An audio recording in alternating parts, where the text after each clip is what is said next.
Bienvenidos al segundo seminario sobre Introducción al Metabolismo. En este seminario vamos a ver algunas de las principales vías metabólicas relacionadas con la obtención y utilización de la energía, como son la glucólisis, el ciclo de Krebs, también llamado de los ácidos tricarboxílicos, el transporte de electrones junto a la fosforilación oxidativa y por último la fotosíntesis. Como su nombre lo indica, la glucólisis es una vía metabólica en la que se produce la lisis o degradación de la glucosa a través de numerosas reacciones enzimáticas. Se lleva a cabo en el citoplasma celular y no requiere oxígeno. Si comenzamos a profundizar sobre esta vía, podemos ver que el catabolismo de la glucosa se produce a través de 9 reacciones químicas en las que intervienen en cada paso una enzima específica, y en donde, a partir de la glucosa, que está formada por 6 átomos de carbono, se obtienen 2 moléculas de 3 átomos de carbono, cuyo producto final se llama ácido pirúvico o piruvato. Los primeros pasos requieren de energía. Puntualmente, en los pasos 1 y 3, se consume una molécula de ATP, generando compuestos de alta energía. Sin embargo, el proceso total es exergónico, ya que en los pasos 6 y 9 se obtienen 2 ATP por cada molécula de 3 átomos de carbono.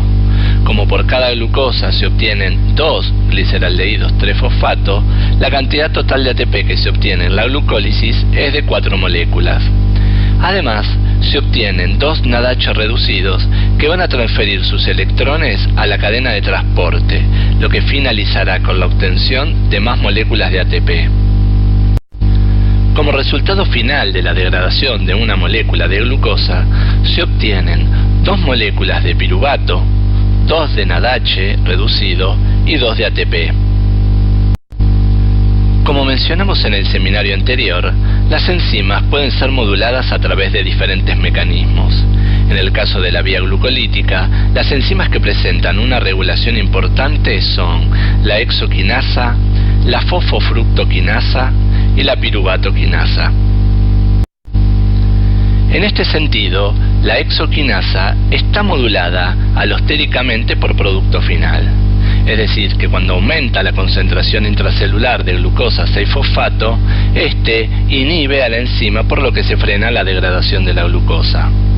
Por su parte, la fosforilación irreversible catalizada por la fosfofructoquinasa es el paso limitante de la glucólisis. Esto significa que es la reacción más lenta y además se encuentra regulada por diferentes mecanismos, como ser la inhibición alostérica por altas concentraciones de ATP y citrato, que es un producto del ciclo de Krebs, y la activación alostérica por el AMP. Esto da idea de que el almacenamiento de energía en la célula es bajo. Otro activador muy importante de esta enzima es su producto final, es decir, la fructosa 1,6-difosfato. La última reacción regulada es la formación de piruvato por la piruvatoquinasa. En el hígado, esta enzima es activada por la fructosa 1,6-bifosfato, que como vimos recién, regula la fosfofructoquinasa, por lo que interviene de manera directa en 2 pasos de obtención de ATP. Finalmente, la piruvatoquinasa es regulada en forma negativa y de manera covalente por la fosforilación producida por la proteína quinasa dependiente de AMP cíclico o pKa. Dependiendo de la presencia o ausencia de oxígeno, el piruvato puede seguir 2 vías. O entrar al ciclo de Krebs, es decir, a la respiración celular o vía aeróbica, o realizar la fermentación, la cual, dependiendo del tipo de célula involucrada, dará como producto final etanol o ácido láctico, en lo que se conoce como vía anaeróbica. Como mencionamos anteriormente, la glucólisis se lleva a cabo en el citoplasma celular. Pero si recuerdan del video de mitocondrias, ahí decíamos que el ciclo de Krebs ocurre en esta organela. Por este motivo, el piruvato primero tiene que atravesar la membrana externa por difusión y luego, por un mecanismo de cotransporte acoplado a protones, la membrana interna. Una vez en la matriz mitocondrial, pierde un átomo de carbono por una reacción de oxidación, generando por un lado NADH reducido y por otro el grupo acetilo, el cual termina acoplándose a la coenzima A para dar acetil-CoA. En esta serie de reacciones interviene un complejo multienzimático denominado genéricamente piruvato deshidrogenasa. El ciclo de Krebs comienza con la unión del acetil-CoA al ácido oxalacético que contiene 4 átomos de carbono, para generar una molécula de 6 átomos de carbono llamado ácido cítrico. Cada vuelta completa consta de 7 reacciones enzimáticas donde nuevamente intervienen enzimas específicas. Como dijimos que por cada glucosa se forman 2 piruvatos y por lo tanto 2 acetil-CoA, entonces cada molécula de glucosa que entre a la glucólisis generará 2 vueltas del ciclo de Krebs, obteniendo como resultado 2 ATPs, 6 NADH reducidos y 2 FAD reducidos. Ahora bien, ¿por qué recibe el nombre de ciclo? Esto es porque, como dijimos recién, esta vía comienza con la unión del acetil-CoA a una molécula de oxalacetato y termina con la formación de esta última molécula, la cual puede unirse nuevamente al acetil-CoA y continuar con el ciclo. Un detalle interesante es que el oxalacetato que se une al acetil-CoA para formar ácido cítrico no es el mismo que se genera a partir del malato, ya que si prestan atención pueden corroborar que los átomos de carbono provenientes del acetil-CoA están sobre un fondo azul violáceo y los del oxalacetato se van eliminando en forma de dióxido. Al finalizar el ciclo de Krebs, la molécula de glucosa se degradó u oxidó completamente. Sin embargo, todavía no se obtuvo el máximo aprovechamiento energético, ya que los electrones que se ganaron y que están en las moléculas de NADH y FADH reducido se encuentran en un nivel energético elevado. Estos electrones van a circular por una serie de proteínas de la llamada cadena respiratoria y, como se puede observar en esta figura, durante el pasaje de electrones por la misma se van produciendo compuestos con menor energía. Los componentes de la cadena respiratoria se encuentran anclados y distribuidos en la membrana mitocondrial interna. En conjunto forman un complejo multienzimático representados por las enzimas NADH deshidrogenasa o reductasa, la ubiquinona, la citocromo C reductasa, el citocromo C y la citocromo oxidasa. Como producto final del traspaso de electrones de un complejo a otro, así como de la generación de protones y de la oxidación de oxígeno, se obtiene agua. Recién decíamos que los electrones pasan de un estado energético mayor a uno menor. La pregunta ahora es, ¿qué pasó con la energía liberada en este transporte? La respuesta a esta pregunta es que a través de la enzima ATP sintasa se llevó a cabo la síntesis de ATP en un proceso llamado fosforilación oxidativa. El mecanismo por el cual se produce la fosforilación oxidativa se conoce como acoplamiento quimiostático. En él, a medida que se produce la transferencia de electrones, parte de la energía liberada es utilizada para bombear los protones desde la matriz mitocondrial hacia el espacio intermembrana. Como consecuencia de esto, se genera un gradiente electroquímico que se conoce con el nombre de fuerza protón-matriz. Los protones vuelven nuevamente a la matriz mitocondrial a través de un canal formado por un complejo multienzimático llamado ATP sintasa, que aprovecha la energía del transporte de los electrones para sintetizar ATP. Como resultado de todo este proceso, se puede calcular cuánto ATP se va a formar.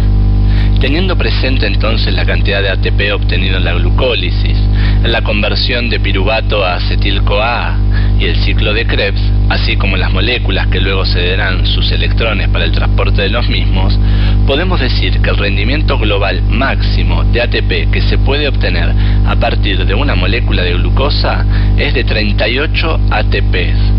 Para llegar a este resultado hay que tener en cuenta que por cada molécula de NADH reducido y de FAD reducido se obtienen 3 y 2 moléculas de ATP respectivamente.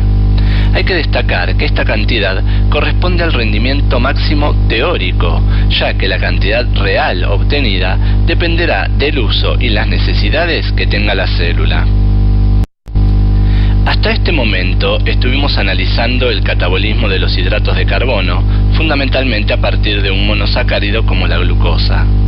También los polisacáridos pueden ser catabolizados a monosacáridos y convertidos en glucosa 6-fosfato de manera que comience la glucólisis, el ciclo de Krebs y el transporte de electrones.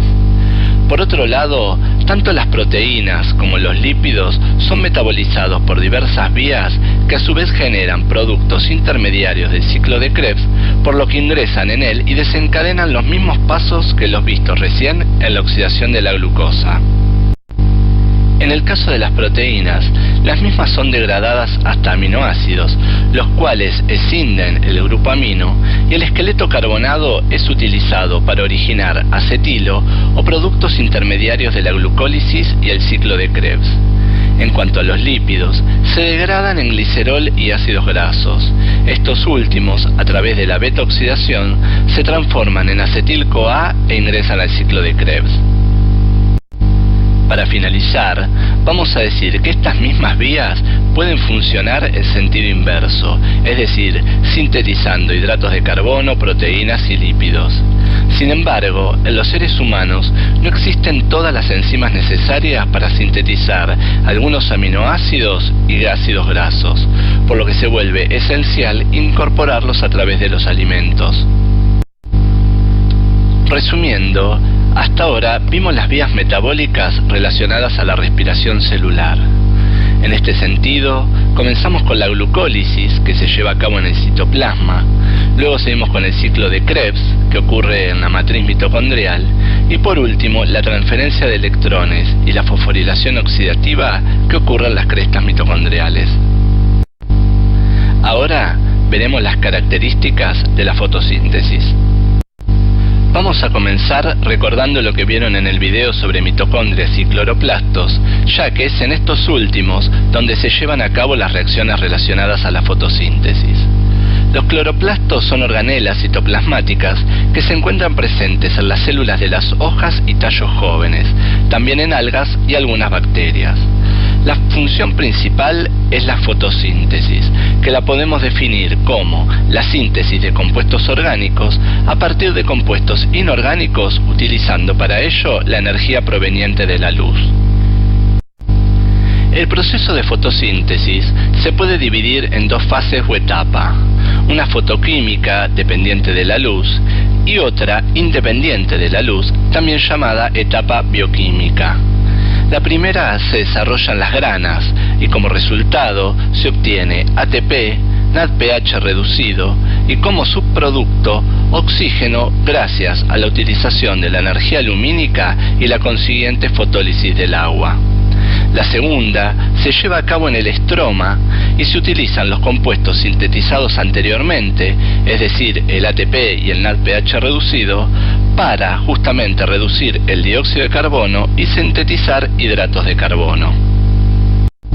Se podría decir entonces que la fotosíntesis es el proceso inverso a la glucólisis y el ciclo de Krebs, por lo que la ecuación general quedaría como que 6 aguas más 6 dióxidos de carbono se combinan en presencia de energía lumínica para originar una molécula de glucosa y 6 moléculas de oxígeno. Es importante destacar que debido a que esta reacción no es espontánea, es necesario el aporte de energía proveniente de fotones para que ocurra en el sentido que está escrita. Como mencionamos recién, la etapa fotoquímica se lleva a cabo en las granas. Más precisamente, en las membranas tilacoidales se encuentran organizados dos complejos macromoleculares llamados fotosistema 1 y fotosistema 2, que absorben la energía proveniente de fotones cuyas longitudes de onda son 700 y 680 nanómetros respectivamente. Como se puede apreciar en esta imagen, estos sistemas se encuentran separados espacialmente. Mientras que el fotosistema 1 se ubica principalmente en las membranas más externas de las granas, los fotosistemas 2 se localizan en las membranas interiores de las mismas. Dentro de cada fotosistema se pueden distinguir dos zonas. Por un lado, el complejo antena y por otro, el centro de reacción. El complejo antena rodea al centro de reacción y está constituido por centenares de moléculas de pigmentos fotosintéticos y clorofila que son los que capturan la energía lumínica y la transfieren al centro de reacción a modo de reacciones en cascada. Por su parte, y como su nombre lo indica, el centro de reacción se ubica en el centro del fotosistema y está formado por dos moléculas de clorofila unidas a una combinación de proteínas. Es en este centro de reacción donde comienzan una serie de eventos físico-químicos que culminan con la síntesis de ATP y NADH reducido. De manera similar a lo visto en la cadena respiratoria, en esta etapa fotoquímica también se produce un transporte de electrones desde niveles energéticos altos hacia niveles energéticos menores. Cuando las clorofilas del centro de reacción del fotosistema 2 reciben la energía cedida por una molécula del pigmento fotosintético del complejo antena, uno de sus electrones se desprende y pasa a otro compuesto, por lo que la clorofila se oxida y queda cargada positivamente. A su vez, los fotones interactúan con moléculas de agua presentes en el interior del tilacoide, rompiendo sus enlaces químicos y formando iones oxígeno que se unen entre sí y se liberan a la atmósfera, iones protones que permanecen en el estroma y electrones libres. Todo este proceso recibe el nombre de fotólisis. En este momento, la molécula oxidada de clorofila tomará los electrones libres de la fotólisis del agua y los transferirá hacia la cadena de electrones.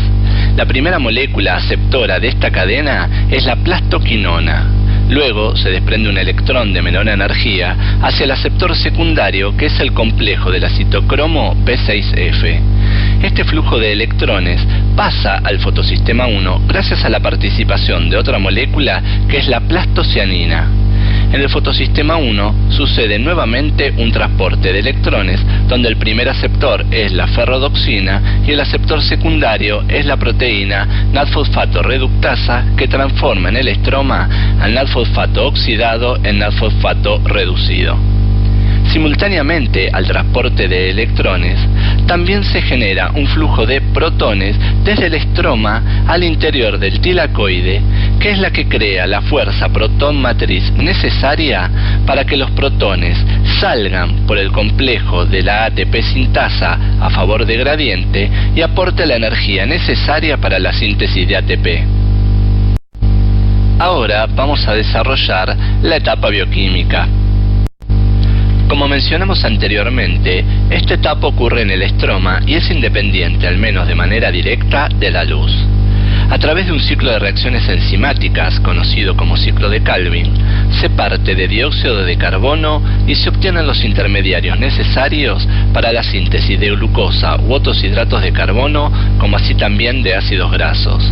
Para que esto ocurra, es necesaria la energía almacenada en el ATP y el NADH reducidos obtenidos en la etapa fotoquímica. El ciclo de Calvin comienza cuando el dióxido proveniente del aire ingresa al cloroplasto y una vez en el estroma se incorpora a la ribulosa 1,5-difosfato gracias a la acción de la enzima ribulosa 1,5-difosfato carboxilasa o rubisco. De esta manera se forma un compuesto de 6 átomos de carbono, el cual es sumamente inestable, por lo que se separa en dos moléculas de 3 átomos de carbono, llamado ácido 3-fosfoglicérido. Esta molécula es fosforilada, utilizando para esto una molécula de ATP generada en la etapa anterior, originando al ácido 1,3-difosfoglicérido. Este, a su vez, es reducido gracias al NADPH reducido, obtenido en la etapa anterior, a gliceraldehído 3-fosfato. Son necesarias 6 vueltas de este ciclo para que se formen 12 moléculas de gliceraldehído 3-fosfato, los cuales pueden originar recién una molécula de glucosa. Ahora bien, Si hay 12 moléculas de gliceraldehído 3-fosfato, significa que hay 36 átomos de carbono.